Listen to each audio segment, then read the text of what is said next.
இது பார்த்தீங்க அப்படின்னாக்கா நம்மளுடைய யுவிடபிள்யூ அனலைசர் கம்யூனிகேஷன் ப்ளஸ் நியூட்ரலை எடுத்துன்னு வந்து அந்தந்த கனெக்டரில் கனெக்ட் பண்ணியாச்சு.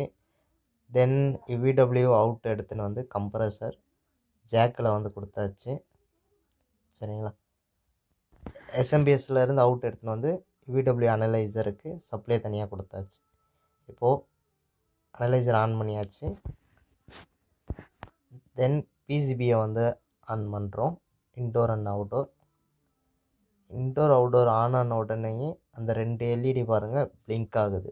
அதாவது indoor to outdoor, outdoor to indoor கரெக்டாக வந்து கம்யூனிகேஷன் நடக்குது. இன்டோர் டிஸ்பிளேயில் 25 டிகிரி செல்சியஸ் வந்து காமியிருக்கு.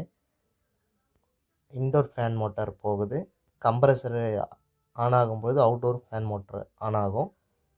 ப்ளஸ் வந்து சிக்னல் வரும்பொழுது நம்மளுடைய யுவிடபிள்யூ அனலைசர் வந்து அதை கேப்சர் பண்ணி ரொட்டேஷன் டிடெக்ட் பண்ணும்.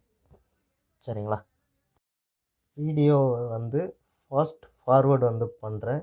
ஏன்னா கம்ப்ரஸர் வந்து 3 நிமிஷத்துக்கு அப்புறம் தான் வந்து ஆன் ஆகும். அதனால் வந்து வீடியோ வந்து ஃபாஸ்ட் ஃபார்வேர்டு பண்ணுறேன்.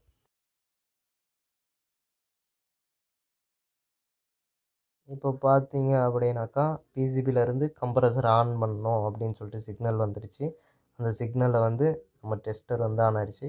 ப்ளஸ் அவுட்டோர் ஃபேன் மோட்டரும் வந்து ரன் ஆக ஆரம்பிச்சிடுச்சு. சரிங்களா? இந்த எரர் வந்து பார்த்தீங்கன்னாக்கா கம்ப்ரஸர் வந்து டிடெக்ட் ஆகலை அப்படின்னு சொல்லிட்டு எரரு. நம்மளுக்கு வந்து அனலைசர் வந்து சிக்னலை கேப்சர் பண்ணி நம்மளுக்கு வந்து 2 சிக்னலாக அவுட்புட் மொத்தம் 6 அவுட்புட் வந்து நம்மளுக்கு வந்து தருது.